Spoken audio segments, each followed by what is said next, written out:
This is a Reconstruction radio production. Please visit garynorth.com/freebooks for a PDF download of this book and for many other great Christian books. Backward Christian Soldiers, an Action Manual for Christian Reconstruction by Gary North, copyright 1984, published by Institute for Christian Economics. Narrated by Alan Bailey. Chapter 10, Subsidizing God's Opponents. Below-cost tuitions are the bribe offers paid to parents to send their kids to a politically alien institution, and unsuspecting church members are supposed to finance the bribes. When a Christian begins to consult the Bible and discovers the comprehensive claims that the Bible places on Christ followers, he steadily discovers how many of Christ's opponents want him to finance rival callings. The most glaring example today is the government or public school movement. Everyone is compelled to support the spread of so-called neutral education, meaning the religion of secular humanism. The funds are coerced from Christian parents. Then in many cases, parents are penalized for sending their children to a Christian school. The secular humanists demand that the Christian use state-approved textbooks, hire state-certified teachers, and teach state-approved curricula. If the schools refuse, they lose their accreditation or their tax exemption. In some cases, pastors and school administrators, as well as parents, have been sent to jail for refusing to comply. If you think I'm exaggerating, get some back issues of the CLA Defender, the publication of the Christian Law Association. Send a few dollars to the CLA Defender. The serious Christian eventually begins to figure out that he is being asked to finance his own destruction, not to mention the destruction of his own children. Not only is he being asked to do this, he is being told to do it on threat of imprisonment. And far too many Christians capitulate, though the ranks of those who won't are growing day by day. In other cases, the conflict is not clear-cut. Within the institutional church, there are rival positions. These rival groups can sometimes gain control of the church's various subcommittees or peripheral organizations. Christians can be found on both sides of a particular question. The problem arises when one group claims to have lawful access to the other side's tithes and offerings, to be used primarily for the benefit of the group's activities and goals. Immediately there are conflicts. Who gets what? On what criteria? For how long? Will there be quotas set up? Will my group be allowed to get into the other group's share of the contributions? Do they contribute to their fair share? What is a fair share? Have they been continuing over the years to give their fair share? Can we compel them to give their fair share in the future? What kind of institutional penalties can we impose if they refuse to contribute their fair share in the future? These are not hypothetical. Questions like these are always sources of conflict in any organization, including institutional churches. It should be the goal of peacekeepers to set up institutional buffers and barriers to such conflicts. Smoothing over conflicts is one of the most important functions of a price system. To the extent that churches ignore the price mechanism, they will produce more conflict than would otherwise have been necessary. Education. One of the obvious sources of conflict in any church is the question of educating the children. First, should the institutional church be involved at all? People debate this fervently. Second, how should a school be financed? Third, who will screen the teachers? Fourth, which students will be allowed in? These are hard questions. At the level of the elementary school, the issues are easier to resolve. The basic curriculum is fairly well agreed upon. The students should be taught the fundamental skills of literacy and computation. They may also be assigned Bible lessons. The debates between rival schools of theology are less intense, or appear to be, in the case of simple Bible stories. So the debate over screening of teachers is subdued, and it tends to focus on teaching competency, that is, on the teacher's ability to impart seemingly neutral, agreed-upon skills. The higher we go up the grade ladder, the more likely we will find conflict. People don't agree about government, history, economics, sex education, and so forth. Unless the school teaches only math and perhaps some chemistry and physics, parents will disagree. If the church is involved in any way, other members may be brought into the debate since their funds are involved. Finally, teachers may organize or the administration may rebel. It can be very ugly.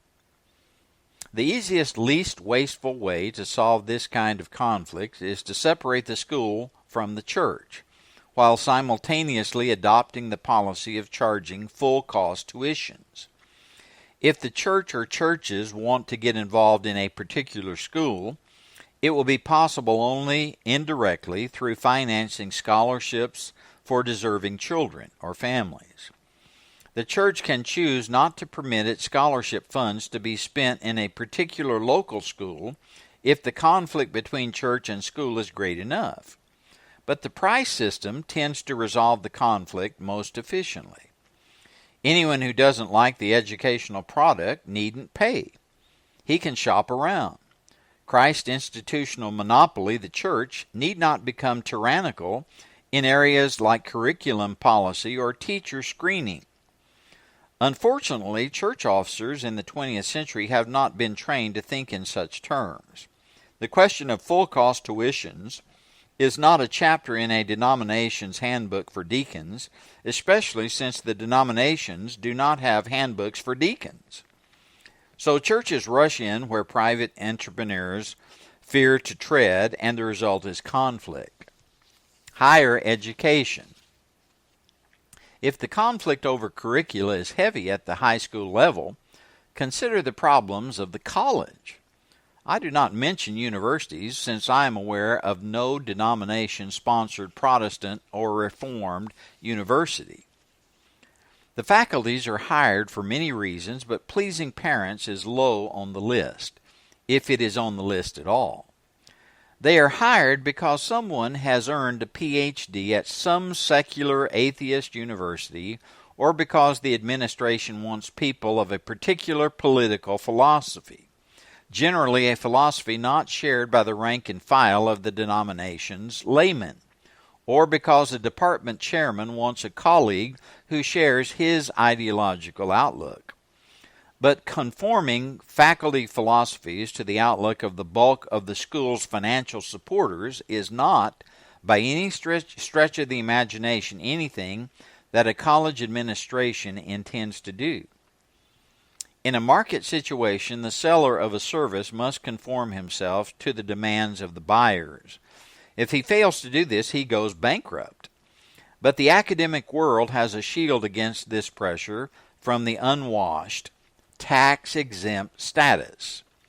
If the college administration can convince outside donors to cover the deficit, then the college can teach what it wants, as long as it can offer an academic degree which buyers believe will entitle them or their children to lifetime monopoly economic returns.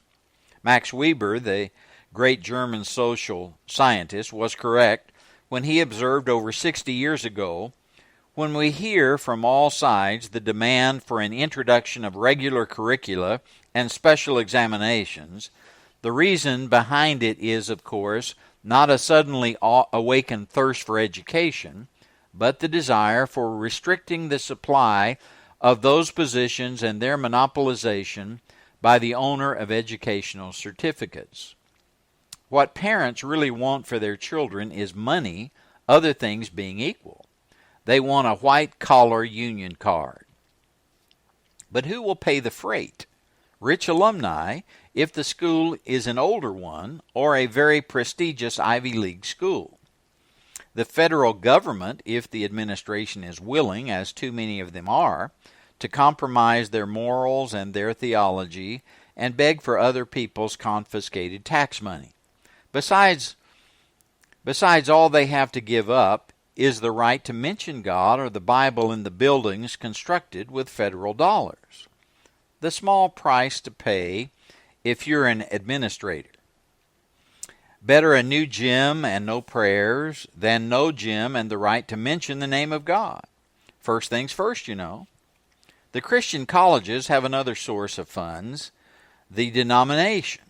They can continue to keep tuition levels low if church officers will use part of the money collected in God's name and the moral requirement of the tithe to finance the politically liberal professors in their tenured safety.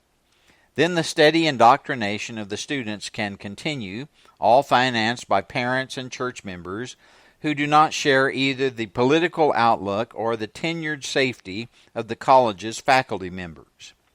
The denomination ought to tell the college to charge full-cost tuitions. Why subsidize a long-term investment made by middle-class and upper-middle-class parents for their children's financial futures? But what about poor families with bright children? Well, what about them? Why not set up a denomination-operated college scholarship fund with tax-exempt donations from those with money for the sake of the poor? Why must the college be subsidized directly? I'll tell you why. Because the college administrators know that many parents would refuse to send their children to the Keynesian or Freudian-dominated college if they required to pay full-cost tuitions. They would send their children to other less liberal or less expensive institutions.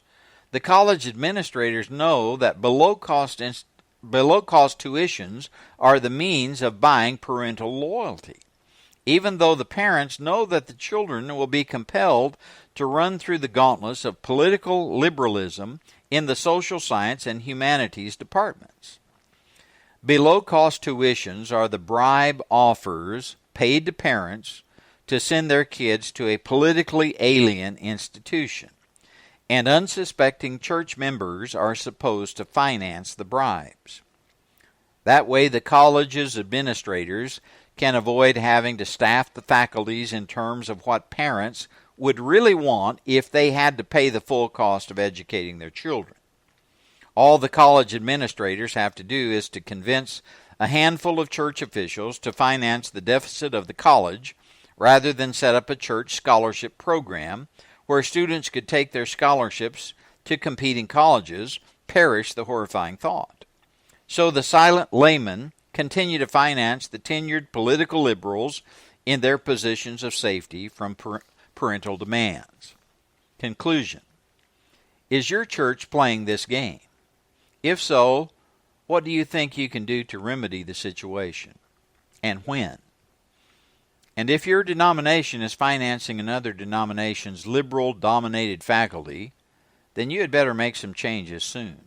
Just because a group of political liberals once earned PhDs doesn't mean that conservative laymen have a moral obligation to support them in their tenure-protected security. The Reconstructionist Radio Podcast Network brings to you a complete lineup of podcasts where you will hear practical and tactical theology. Our desire is not simply that you consume our shows, but that you also live out your faith in every area of life. We can talk all day long about these things, but if we fail to put them into practice, then we fail as ambassadors of Jesus Christ, our King. Subscribe now to your favorite Reconstructionist Radio Podcast Network shows, or you can subscribe to the Reconstructionist Radio Master Feed, where all of the content we produce, including the audiobooks and audio articles, will pop up as soon as they are available. And don't forget to visit ReconstructionistRadio.com to volunteer as a narrator or to partner with this ministry financially. May the Holy Spirit stir you into action for Christ and His kingdom.